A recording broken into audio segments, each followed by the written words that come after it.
Yeah, you're live. Okay, thank you, Max.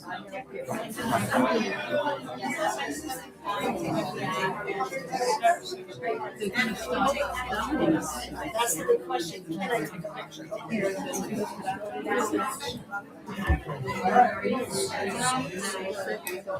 Susan.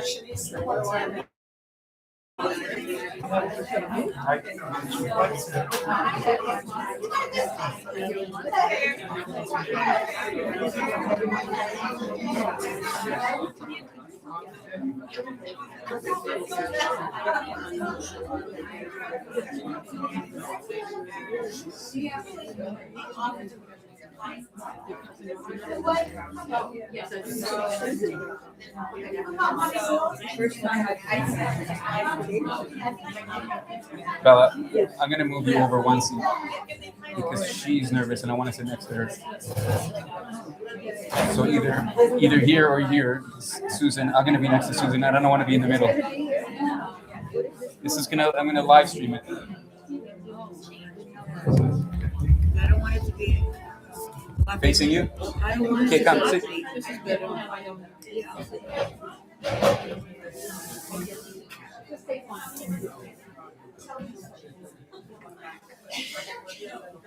Is this working? Actually, maybe there's better because I got the two mics there. Sorry, keep moving you. You don't want to sit there? No problem. Good, I will. Let's just hope the mics reach it.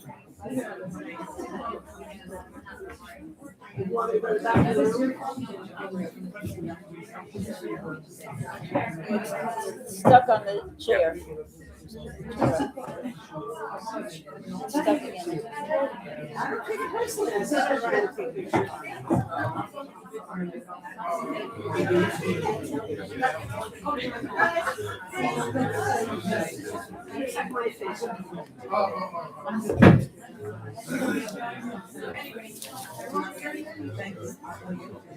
I'll send this to you.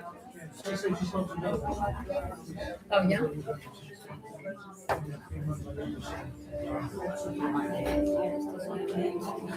Switching this in case you want your sweater. Can I get you a drink? I'm okay. Thank you. Sure. Thank you so much for hosting us. Oh, it's Beautiful. it's wonderful.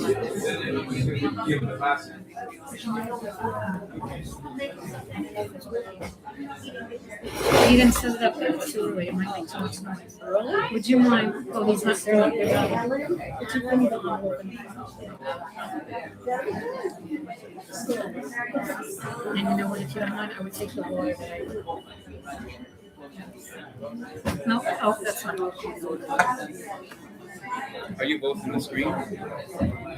No.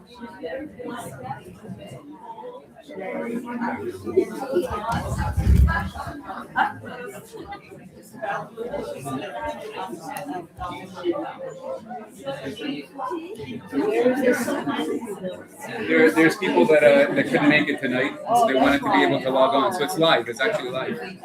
You're not. I'm going to sit there. Sit in there. I don't need to be on the screen. It's not about me. Want to switch? I'll switch with you. Would you mind the box?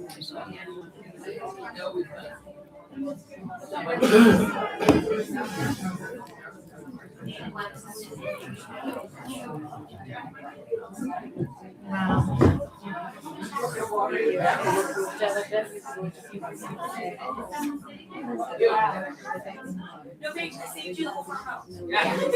I'll sit there. You know what else will? If I wasn't with them, I would have ended up there.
Susan.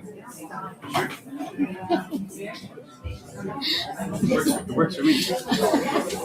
Can I just ask, so the kid said that the link isn't working, it's just not ready? It is working. And they're pretty savvy, those kids. It says it's live. Try joining, it's not working, and she's a savvy one.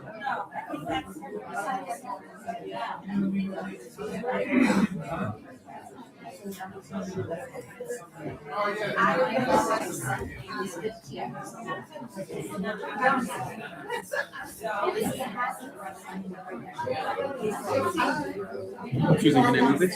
Any kind of company, this is serious? Yeah, so maybe I'm gonna here, it's live right here. So maybe you have the wrong link, hold on. Yeah, because we updated the link. Hold on. Oh, that's not good for you, I'll send it to you. Okay, just, you don't want to send it to me, I'll send it to you.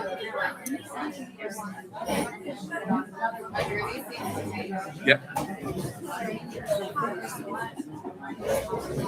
That's my wife. I was gonna say, Hi. I saw a beautiful, Oh, there you are in a profile. message. I saw your whole beautiful family. Well, So nice to meet you and likewise. Likewise, yeah. Thank you for doing this. pleasure. Are we blocking it? Right.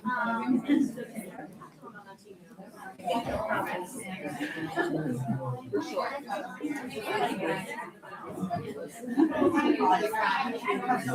Because no one does to sit there, or because it's kept for hosts, so I don't know. It's people who don't want to sit.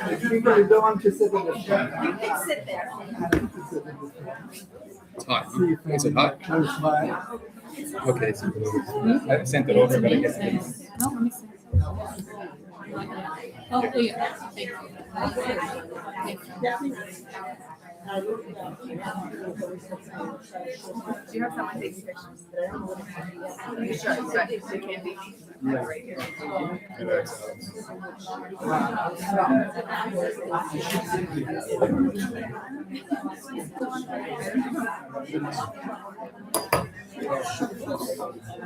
That was so important. You can take this. Now I gotta get more. Oh, no, you're not on tape. Also, Isaac, I don't know. Here. The microphone. Yeah, I have two. I don't know. I'm loud. They're both off right now. Anyways, we're still davening. Give a chance. We're gonna start in 5 minutes, but if anybody would like refreshments, we've got some beautiful refreshments outside. Some coffee, tea, and so not. Beautiful coffee. That's for the rabbi.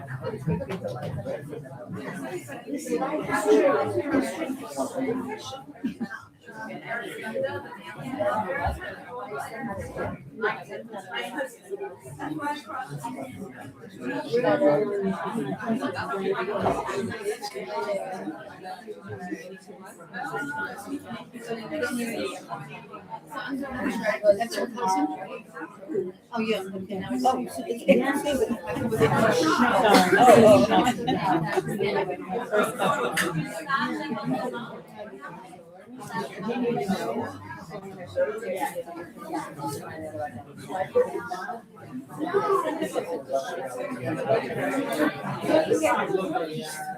Is the new link for people, that's what I'm saying.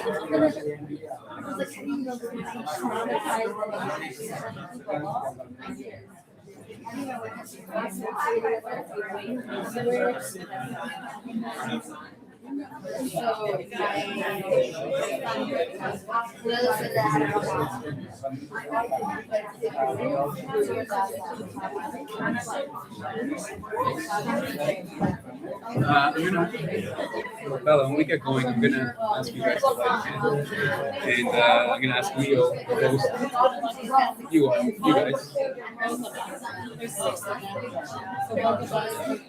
The host also has parents. A father was survived. survivor, and I'd love to bring your friend up. I don't know how hard it is for her to get up here. This one. Oh, she's not my friend. What's her No, first she name? feels very good. All right, he's studying.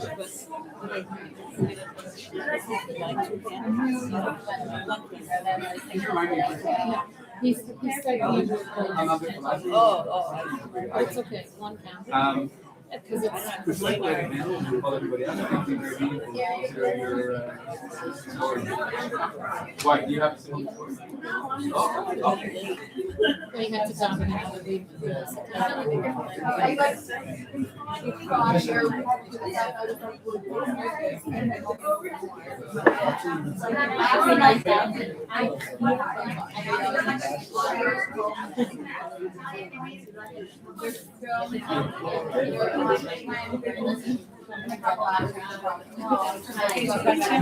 I watched everything.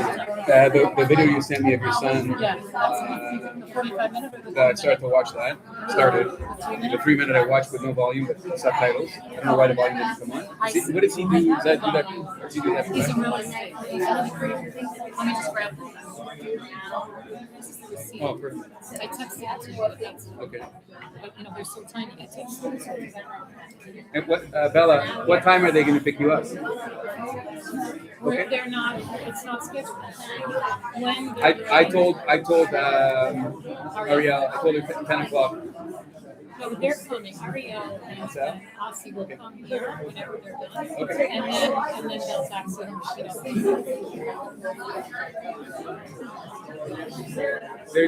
Alex, done davening?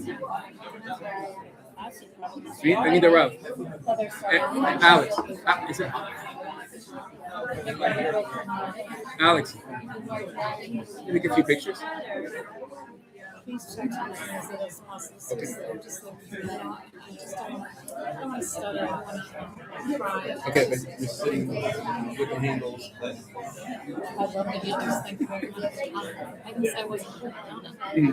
I want that. But Is there something specific that what do you want? want to go your way? Well, what do you? Your father. That's all. No, but what's the question? I want to hear from your father. No? Because I'm not one. In other words, I'm not one to be able to make a good train of thought. She's going to be creative. Bella, do you want to just speak? Do you want to be asked questions or just want to speak? How do you want to do that? No, questions for me. Do you want me to prompt you with questions or are you just going to tell the story? Okay. Fine. And how long do you want to go for? Okay. Okay. So these are your points that you're elaborating on? Okay. Okay. You'll let me know if you get Do you want me to throw lemon your way? If I see them right now. People are going to wonder why you're sitting there. tap me, she'll tap me and I'll know what to do. So complicated. Okay, welcome everybody for coming. Thank you very much for coming. It's so meaningful to continue as the years go on and the survivors get older to be able to get together. Can I not be heard from this? No, because people Wow. outside. Oh. I'll take it. I need a mic? I've never needed a mic. Do we need more chairs? We have. What's this? I don't want a mic. So just speak really loud. That does because it's connected to this. There's enough for it. So my name is Isaac Oziel. I'm on the VAD of Keilat Eretz Chemda, and this is a beautiful event, a beautiful opportunity for us to be able to come together to commemorate Yom Hashoah with the dwindling number of survivors that we have with us, unfortunately. Personally, I'm actually very involved in Holocaust education. I'll tell you a little bit more about that later. And it's really, really an honor to have the guests that we have here tonight. Just by a show of hands, how many have seen the movie Defiance? Okay, that's pretty good. That's pretty good. The truth is, I saw it in 2008, and then in the last few days, I watched it again, and I cried through most of it, is the truth. it's so difficult to watch because it's so real, and you can picture yourself like you can the parents of these wonderful people that are here with us, which we'll go through the introductions in a moment. But I'll also give you a little bit about the story. That way you have some context, because for those of you who haven't seen it or haven't seen it since 2008, it deserves a little bit of a review. But we want to open the program with the Rav, Rav Pinchas. We're very, very, very fortunate to have as our Rav leading our community. And so I'd love to have the Rabbi say a few words, including a Kelma Rachamim.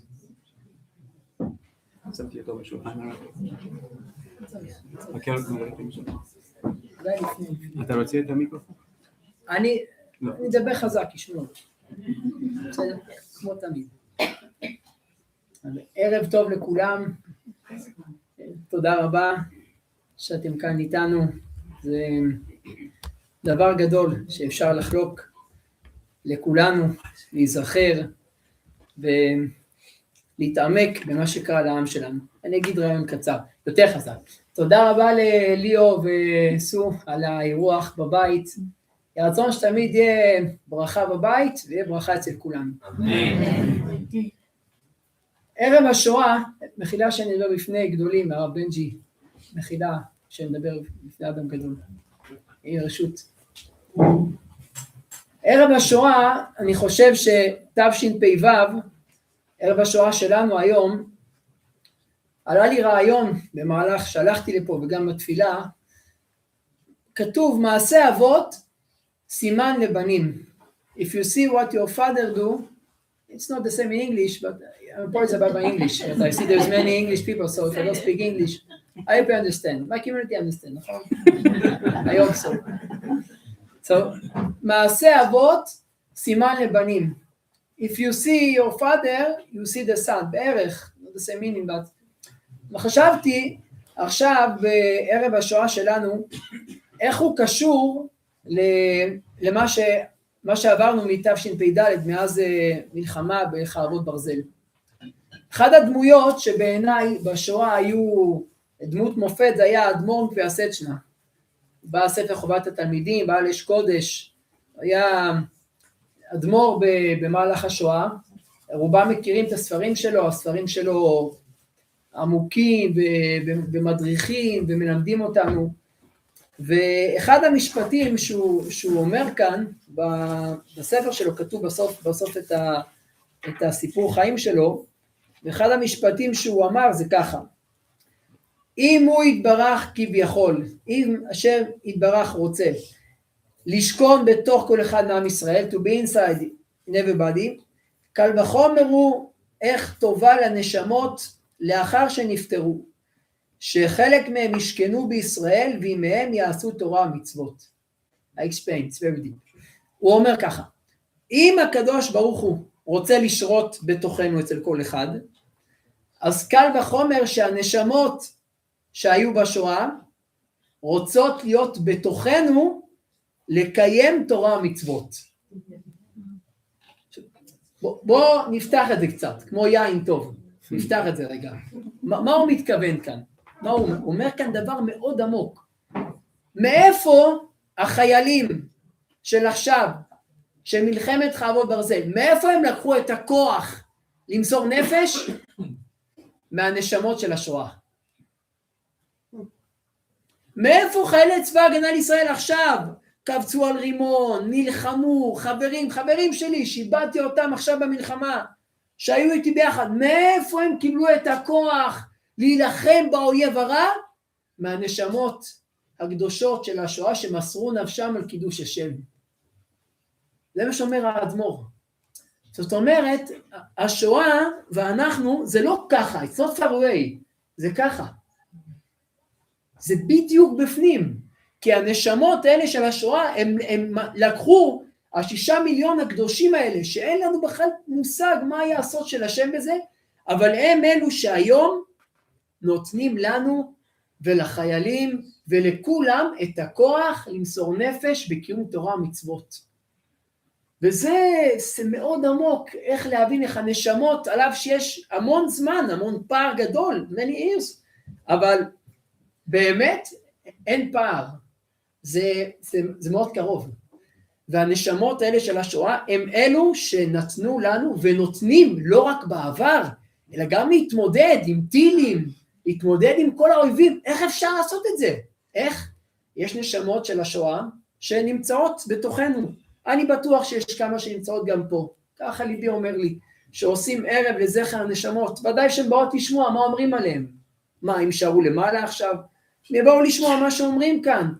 והם אלו הנשמות שנותנות לנו את הכוח ואת היכולת להתמודד עם הקשיים. אז ערב השואה וערב המלחמה שאנחנו נמצאים בה, זה הולך ביחד.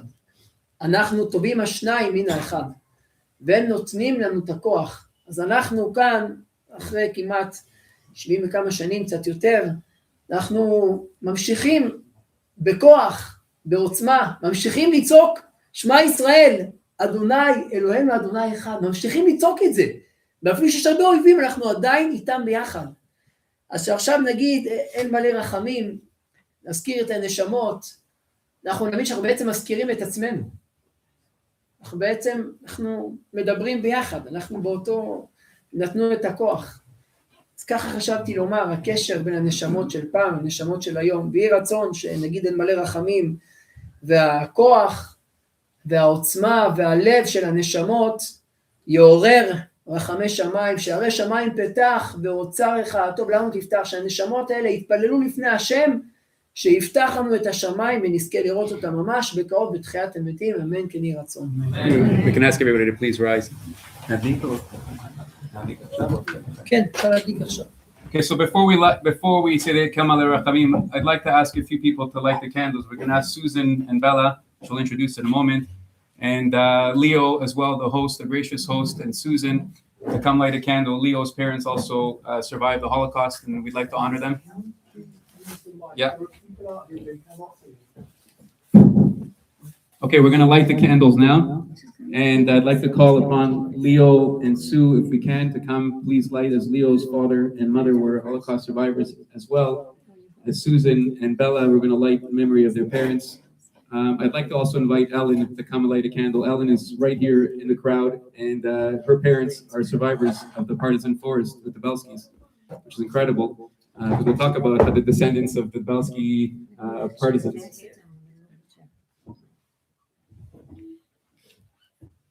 Come, Leo. Yeah. You might have to go. Oh, yeah, thank you. נר השם נשמת אדם, זה מעורר את הנשמות שלהם. ונשמת כל הקדושים.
אל מלא רחמים שוכן במרומים, דיין אלמנות אבי יתומים, אמצא מנוחה נכונה על כנפי השכינה, במעלות קדושים וטהורים, כזוהר הרקיע מאירים ומזהירים, לנשמות ששת המיליונים אחינו ואחיותינו רבבות אלפי ישראל, אנשים, נשים וטף, שנהרגו,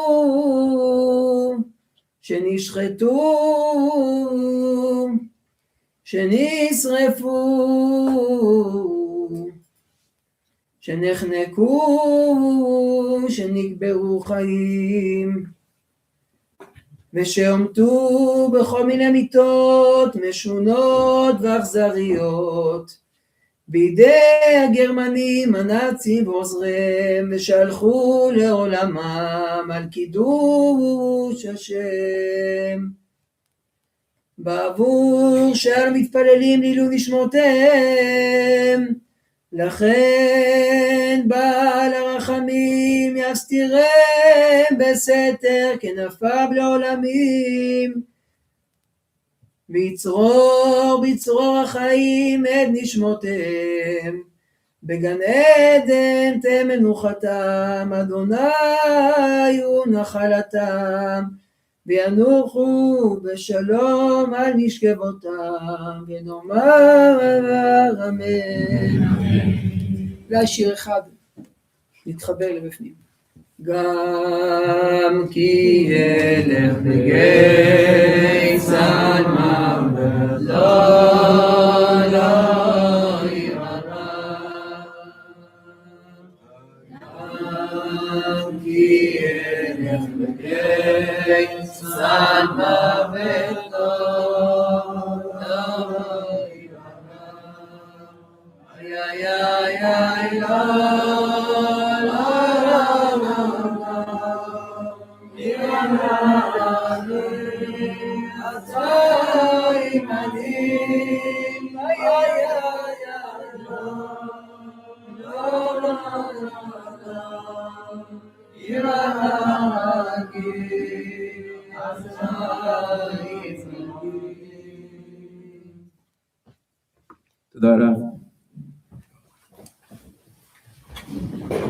I also want to echo the rabbi's welcome to and thank you to Leo and Sue, who so graciously opened their house to all of us to be here to commemorate Yom Hashoah. Your home should always be a place of simcha, where your doors are always open, inviting the tzibur. It's wonderful to be here, and we're very thankful for you being such a gracious host to us. I think it's important we set some context first, which is today's date, Nisan the 27th of Nisan, which if you look at all Holocaust educational materials or dates, it's really, there's not much of a significance. I mean, it's tied together, but ultimately when the state was established, Yom Hashoah was not on today's date. It was actually the 10th of Tevet. It was commemorated as the 10th of Tevet. But the Knesset decided that wasn't really, we didn't want to hit the point on Aseret B'Tevet, and so after much discussion, they moved it to the Nisan 27th. Why? So as far as the Knesset was concerned, they wanted to have it a date on its own, that's firstly. And secondly, they wanted to have it tied to the Warsaw Ghetto Uprising, which took place at the beginning of Pesach and ended about 30 to 35 days later. And so it couldn't be on Pesach because we didn't want to reduce the Simcha of Pesach and obviously not during it. And so it was tied just a few days afterwards to be kashur, to be tied to Yom Ha'atzmaut, which is coming in next week. So it's all one continuous story, as the Rav is saying. We're all passing this together in one fell swoop, as one generation going through this together entirely in one piece. Like, it's amazing to think that us being born between 1900 and 2025, for argument's sake, are all going through this as one phase. The state of Israel established the Holocaust, and we are the ones zoche to be part of all of this. But tying into the date of the Warsaw Ghetto Uprising brings us to where we are today. Just a quick history. When the war started, the Nazis decided in 1939, September 1st, that they would invade from the west. They would come in from the west, and the Russians would come in from the east.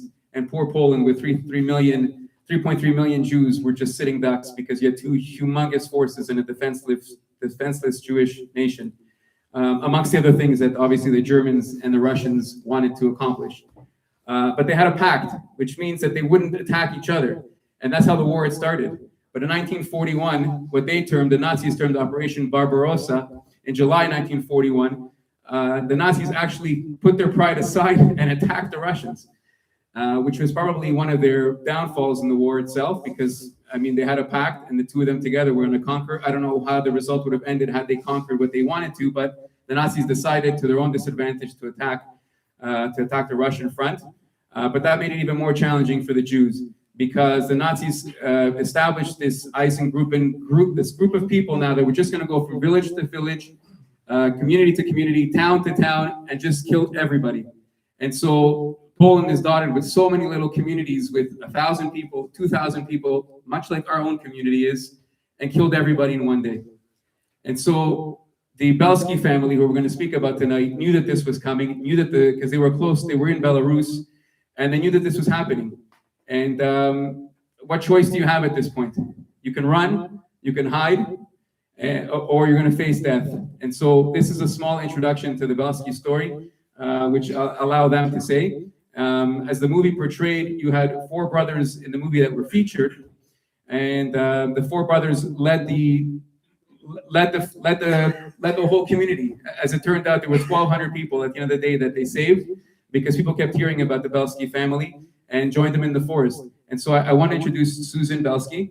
Susan is Aaron's daughter. And Aaron, if you remember the movie, he was the young son. He was the 10-year-old son, the young one, who went through so much.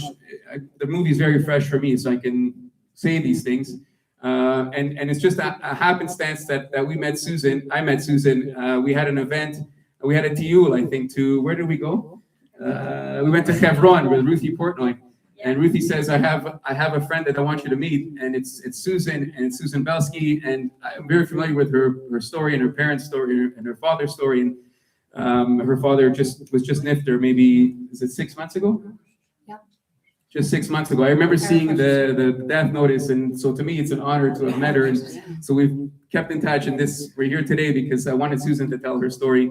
And likewise, I want to introduce Bella Rubin. So the family was 12 members. There were 12-member families. There were 10 brothers. 10 brothers, 2 sisters. And And- the coincidence of that is Bella's mother is the oldest sister Yes. Who took and care the of all of oldest them. children of the 12. And my father, all of a sudden, was the youngest of the 12. Right.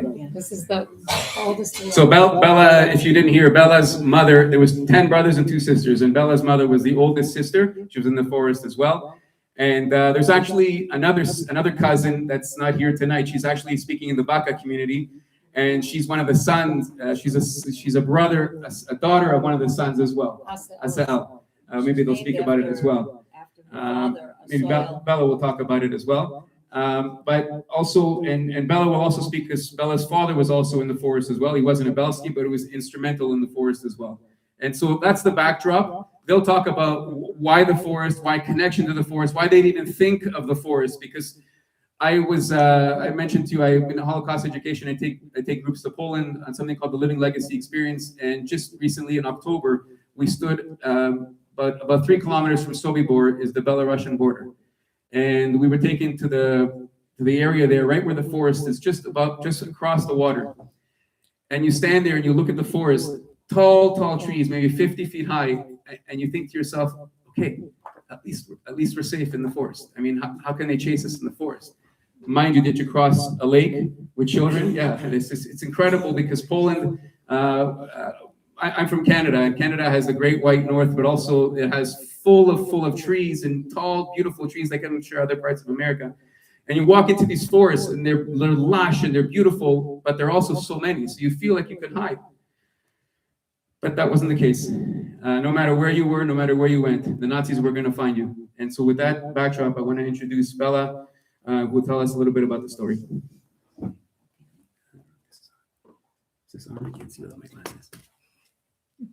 Yes. Working? Yeah, you might have to put your mouth to it. Oh, is this working? Yeah. Don't think so. Yeah, Here? just- Yeah. Oh, okay. Fine. I never used one of these. Fun. Okay. So I'm going to give you some information. I understood. You're going to have to speak into the mic. Okay, I understood that you're interested in knowing how they got to the forest, what went on in the forest, and why did they choose the forest? Well,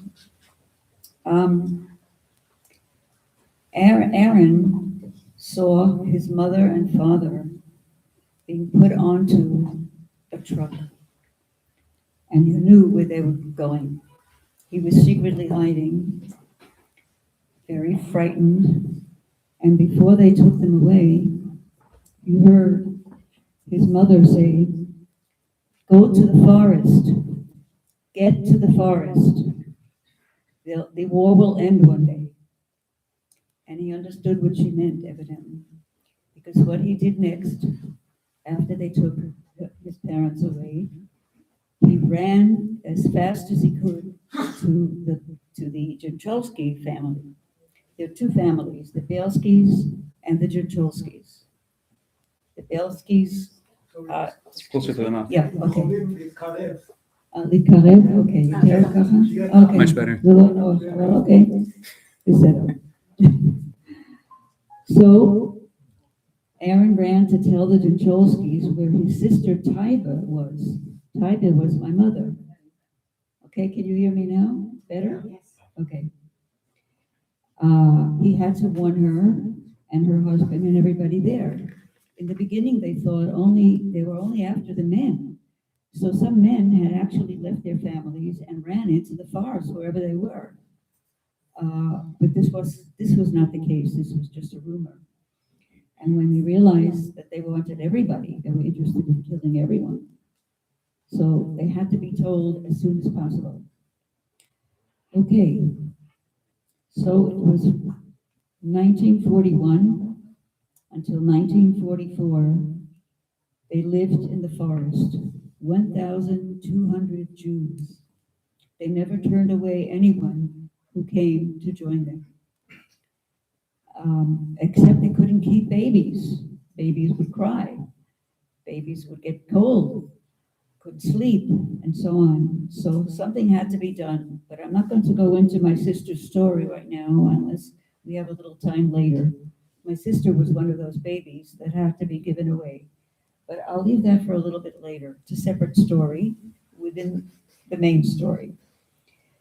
So they went to the forest of Naliboki. They took in every Jew, no matter who came, never turned anyone away. They slept in underground bunkers, which they had dug out. The brothers were at home in the forest. How was it? I mean, the forest was actually their playground. They lived at the edge of the forest and were comfortable there, and they knew their way around. My father was especially knew his way around because he was one of the people who was able to try to get the people who were in the ghettos. There was a ghetto in Novogrodek, the area, and there was a tunnel built. That's a story in itself.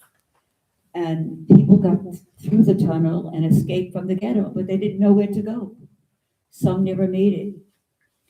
Some just wandered around. So my father was sent to guide them to the Bielski camp, and that's how they were able to get there. Okay. There were city people who came to the ghetto, who came to the forest, and they had no idea how to survive there. But they had to acclimate themselves, and they did. Something funny? Okay. All right. What happened next was, okay, I'll talk about my sister's story later, maybe. In the forest, there was a hospital. There were the simlankas that were dug underground for where people slept. There was even a wedding, a synagogue. You can't imagine what they created in this forest. It's incredible. Yeah, thank you. Nobody. Yeah, they can hear. Just right to the mouth. The angle, it's the angle. Okay, like this? Okay. So they lived in the forest of Naliboki until they had to move to another area. They also are in contact with the Russian partisans, okay? They helped each other. Sometimes they got food from the Russians, sometimes they actually performed actions together. And they were in close contact. All right. Now, they were liberated by the Red Army in July 1944. Before that time, they had to move from one part of the forest to another. And they had to cross a kind of river or stream, perhaps, maybe a river, not, but a stream. And my father carried his mother, my grandmother, on his back in order to get across. So they made it across, and we're fine. I think part of that is in the film. I'm not sure. I remember. And they were liberated. 1,200 Jews were saved. Nobody was turned away. Tuvia, Zissel, Asael, they were able to get through this horrible period in their lives and save others. Okay.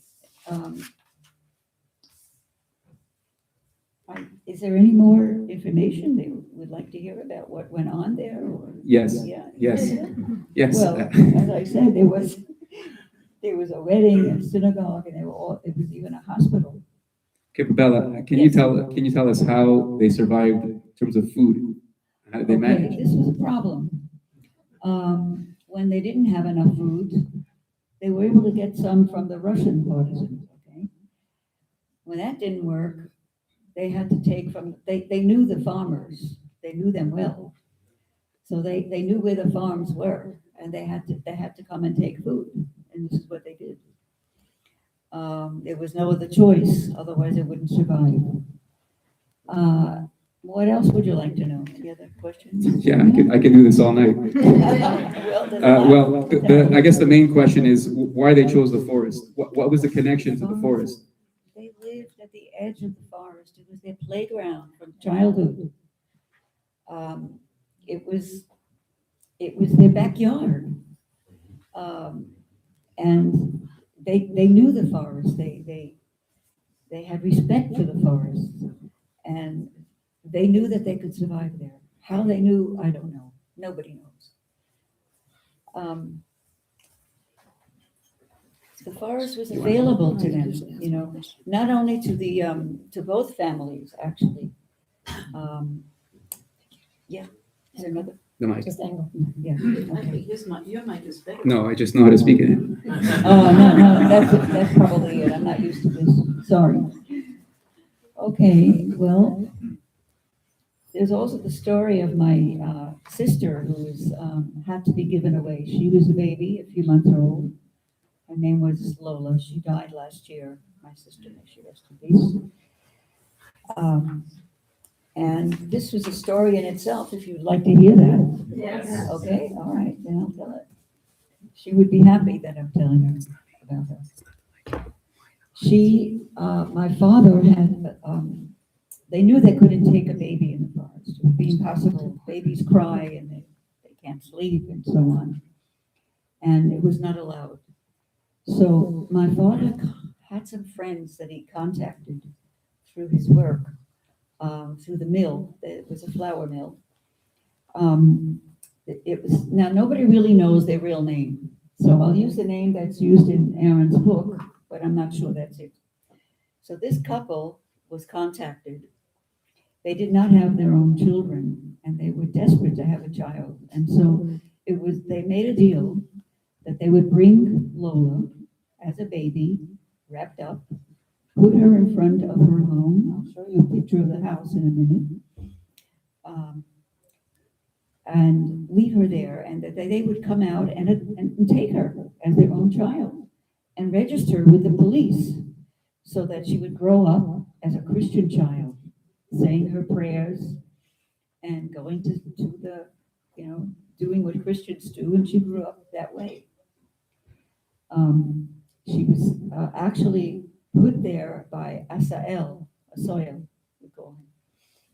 And my cousin Asi is named after him. She's the one who's speaking in the other venue. And she was taken in, and this family really raised her as a Christian child. And they also were not very fond of Jews. So she didn't grow up being very fond of Jews as a youngster, but that changed, of course.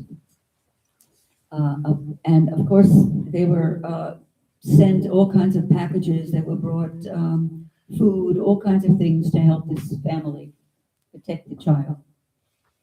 And she was, as I said, registered with the central police there. So she was considered theirs. So how did they get her back? That's a long story. I don't know if we have the time for this. Okay, we're going to come back to that story Yeah, because it's a maybe. beautiful story how it ends. Okay.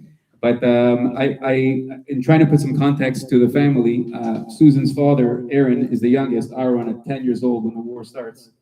And there's 12 siblings. And so you have the older siblings. Bella's mother is probably, I don't know, like a child every year, at least 22, 25, for argument's sake. So you have married children at this point who are living on their own. So the question is, when this all happened, or what instigated this whole thing, where are the grandparents? What happened to the grandparents? Okay, the grandparents were put on a truck. I thought I mentioned that. Yeah.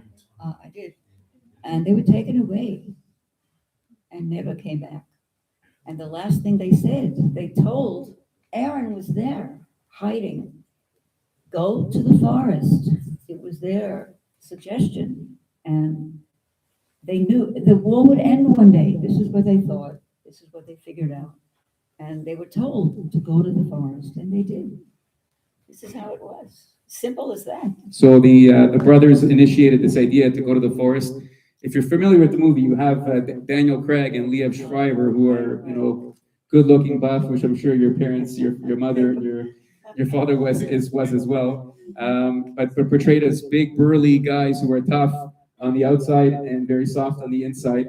And I wanted to spend a few minutes just talking about their personalities as well. Tuvia is the main character.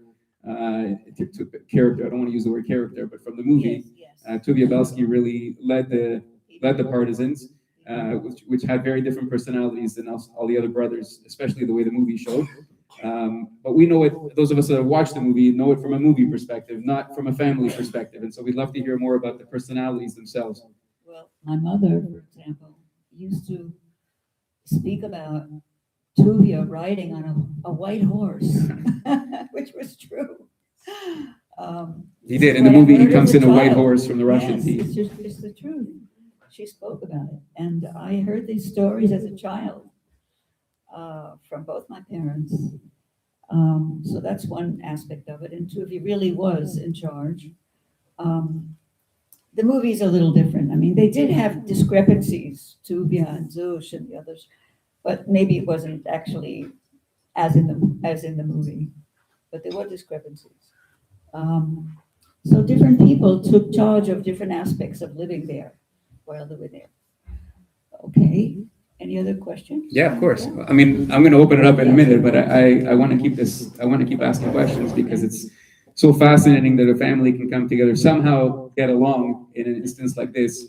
But I wanted to ask, because some of the rules that they established, well first of all, the main rule of the Bielski Otriad, which is what they called it, is that everybody was welcome, which you mentioned it.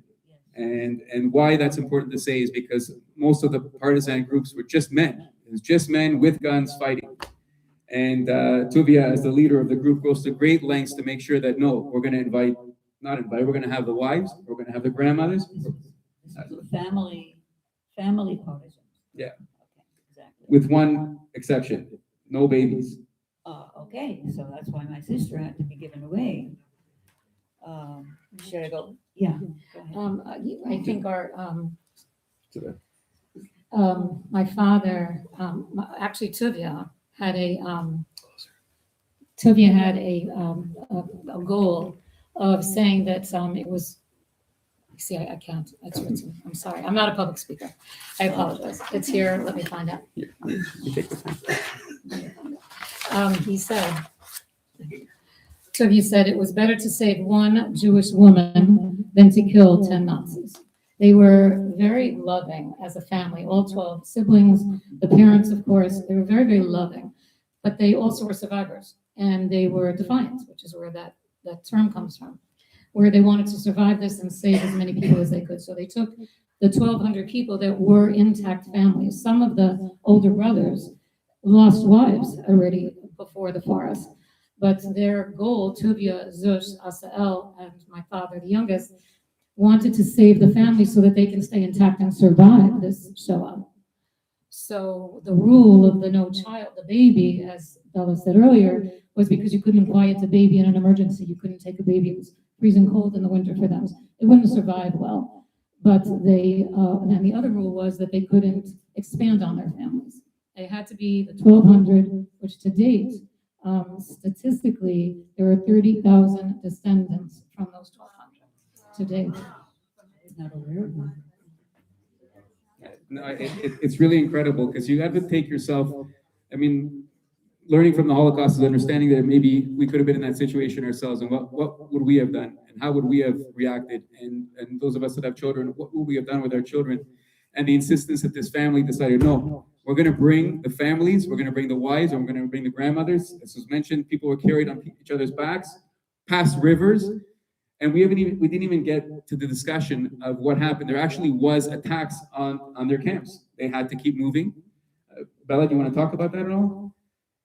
Well, I don't know of any direct attacks, but The movie a few times discusses how they have. Okay, we can talk about the merits of the movie afterwards. no, I may be wrong, but because I don't know all the details. Definitely, you had some of the young. They moved around for sure. There Out of was, safety, they had to. there was what's called a bounty on the Bielski brothers. I mean, everyone knew Oh, in the area that the Bielskis were physically big, strong people. They were loving, like we said, but they were also trying to save lives.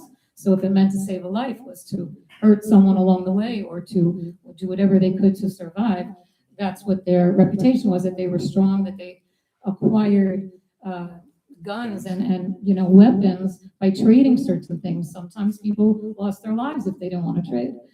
They also did it for food. So it was all, they were on the move because people were constantly looking for them. no, that's true. Yeah. No, and I want to mention, and I want to build on that as well, this idea that it wasn't just a matter of setting up shop, so to speak, with a school or with a bakery, which was mentioned. It was actually acquiring guns and defending themselves. And whenever there was a front that was approaching, which it did, they were ready and they fought. And the movie illustrates how women were actually begging for guns as well because they wanted to be able to defend themselves. The movie shows that the women were defending themselves as well by shooting the attacking fronts that came in. And so this became a force to reckon with and became famous as a result. I want to say that Yeah. there was a rumor that my mother had a gun, and I believe it. She was tough. I want to build on the movie as well, but before that, maybe some questions about the time that they spent during the war as well from the audience that we didn't cover yet. Yes. How did they survive the very cold winters? Because you couldn't Yes. have a fire and smoke. Right. They built underground.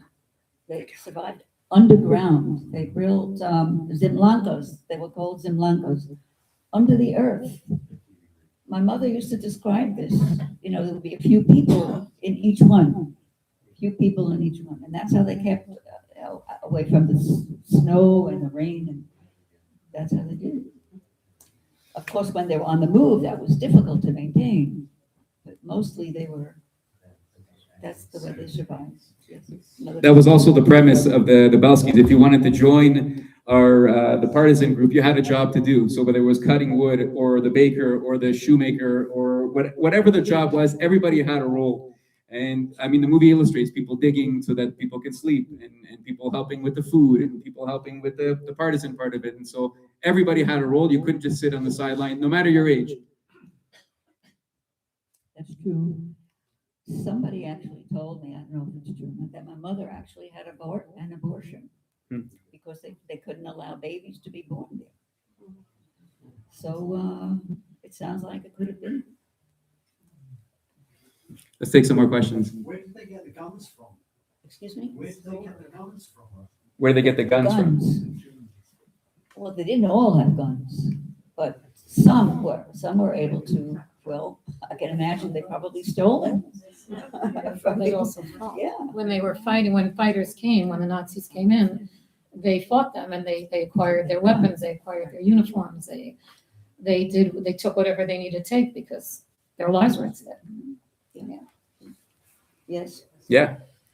did the local farmers, were they aware of their existence, and how comes they didn't inform on them? Okay, that's a good question. That was always a good question.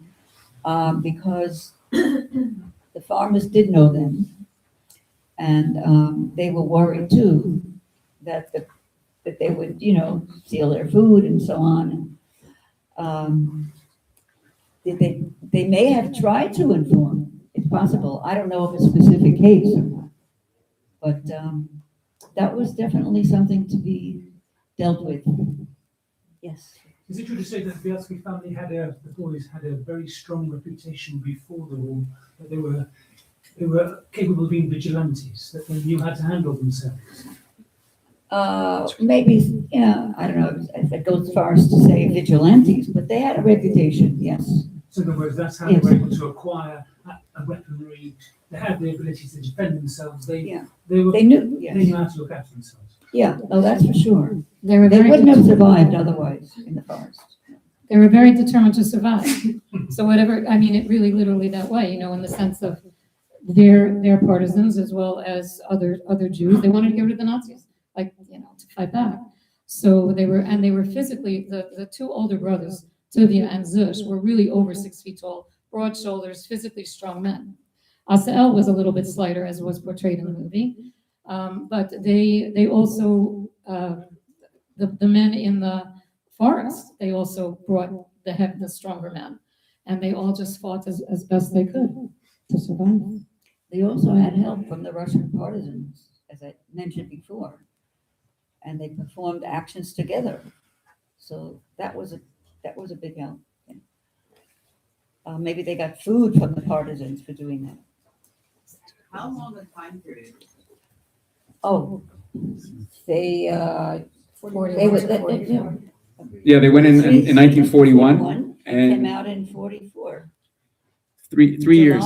July, yeah, 3 years. 3 years. That's 3 winters. Yeah. Oh, 3 Polish yeah. winters. They were very strong people. And this helped them too when they finally immigrated. Yes. Yeah, my question is this. I know that there were other people hiding in the forest underground, who didn't join the partisans. So they came out in 45. So I wonder what the discrepancy was in terms of relations and everything. I can probably answer that. It's probably where they were, it's where they were hiding, which front they were on, whether it was from the east or from the west, because liberation happened at different times.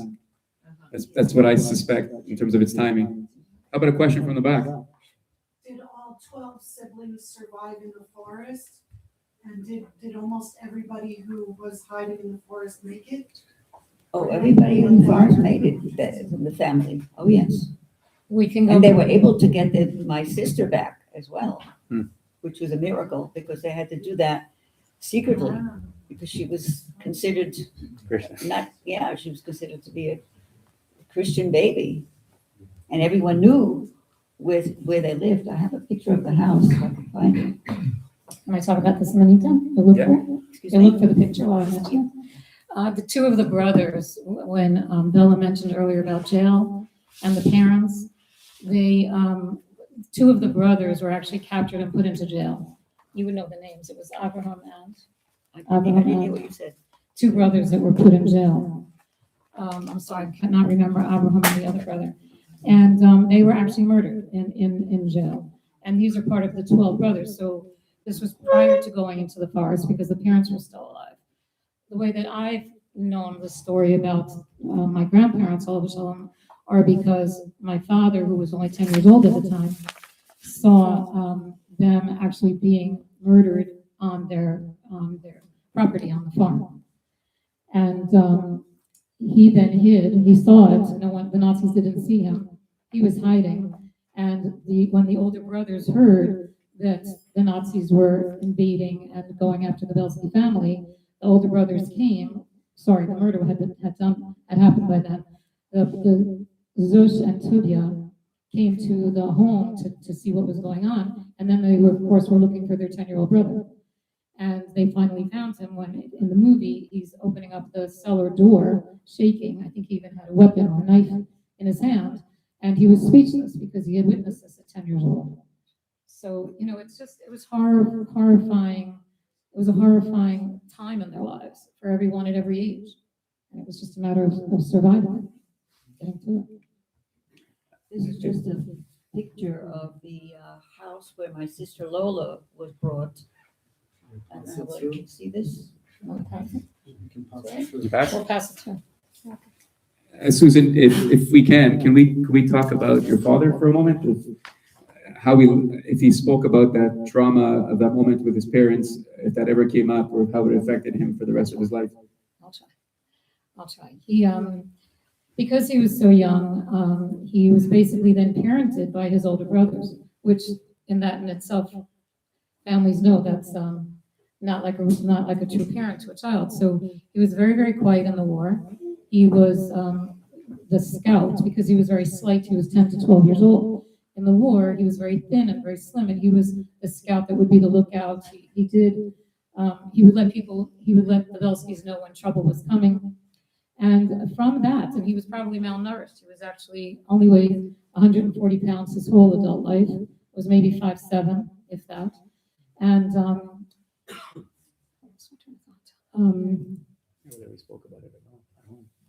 he was very quiet as a child, and I think that extended into being a young adult. Also, when people left, Poland, in our case, our families came to New York, most of them. Some of them went to Israel, England, New York. They kept the stories to themselves. As you know, that whole generation really did. No one really talked about it. I think they wanted to PTSD, or they simply wanted to move on with life. They were positive thinkers. But then at a certain point with Spielberg and another author, whose name escapes me at the moment, another author wanted to bring this to the public because that generation was aging out. And in 2008, which was when the film was presented, it was at the Jewish Museum in Manhattan. They had worked on it for about 4 or 5 years. That was the beginning of the adults that were still alive, which were not that many. My father in 2008 was already 80 years old. So his brothers had already been nifter. And they brought it to the surface so that the entire world would know that this really did happen. And it opened an opportunity then, and probably for people like my father that were in their 80s, to feel more comfortable to talk about it, because they themselves knew that slowly but surely that demographic was dying. So he actually he did the whole circuit. Someone mentioned that you have mentioned LA. He went to LA, he had been to a number of states. And my daughter, who is a superb public speaker, she clearly did not get that from me. I hope you'll invite her another year, because I think you'll all enjoy what she has to say. She did the circuit with him because by then he was 80 years old and 81 and 82, and as they went, and it didn't get harder for him. He actually did enjoy it, but it was hard for him to keep the train of thought. And so she would, like what Isaac's doing, she was the orator. She helped him along with it, and he would be comped for it, which he thought was also, a nice add-on to their otherwise sedentary salaries. And it was a nice way for him to live the last, 15 years of his life. He was unfortunately just nifter, Erev Rosh Hashanah, at 98 years old, which, it's a bracha in itself. I'm so grateful for the Yechas, from their strength, from their fortitude. They absolutely loved life, which is really the most remarkable takeaway from this experience. All the brothers, they made great lives for themselves. Some of them manufactured plastics before plastics were a thing, and was financially successful. The other brothers came as immigrants, which I'm sure you all know as well. Lots of immigrants came into the States and into New York and all as taxi drivers because they were uneducated, but they had strong backs and needed to make livings. And over the course of time of my living in New York, I saw the culture changed over time. It was the Jews, it was the Russians, it was the African Americans, it was the Asians, there was constantly a change. And that was their way of surviving. They did well. Again, most of them did very well. They worked hard, and they loved life, and they loved each other. And that's what I like to present. The movie portrays them being really tough and strong and killing people when they had to kill, but they were really good, loving people, which is why, in my opinion, they took the families. They knew what value family had to each other, and they always, that was their legacy. They were good, loving people. On another note, I'll just mention, when you mentioned about the gun, I was raised as a child, and even I was, as a young adult, living with my dad in New York. He slept with a gun under his pillow in New York, licensed, for a number of years. He just wanted to be prepared. My father didn't sleep with a gun under his pillow, but he took it with him on his truck when he did his, when he worked, and that, and going into different states. He was ready. Yes. How accurate is the movie? I mean, how much collaboration did the family do with the movie producers? It's really, it's really quite amazing, actually. I appreciate that you brought it up. The in 2000, when I started the research for the film, and getting to 2008, I don't know if you can all remember, but there was a transition of audiovisual at that point. Meaning then you had videos with sound and videos, you know, very advanced. The years before that, when the other brothers were still alive, they were lifter mostly in the late 80s and the 90s. There was only the disc, cassettes that had no volume. And then they had the next generation, which was actually my generation, our generation, cousins who were strong, physically built men. And it was their voices that the research took those two modalities, the cassette, which was the visual films, and the audio, and put together this incredible movie, which I personally was never a moviegoer, never really knew much about acting, and I have a whole new respect for the industry because of what they accomplished. It was amazing how well they did depict the characters and the body images of the boys, the men. And there's something else you could say about that. Unless you want to elaborate on it. My father, I'm sorry, about the film. My father in 2008 was with us at the Jewish Museum when we saw the premiere, and there was a Q&A, and someone said, was it exactly as you remember it? Now, don't forget, he was 80 years old at the time. Certainly he did remember. He said it was a little bit Hollywoodized, which is fair. And what he remembered, which you mentioned earlier, is remember that my father was quite small, especially as a child, and then the others were adults and older. When they walked through the river, through the water, my father said it wasn't up to our shoulders. He did this at this Q&A. He said it wasn't up to our shoulders. It was up to our knees.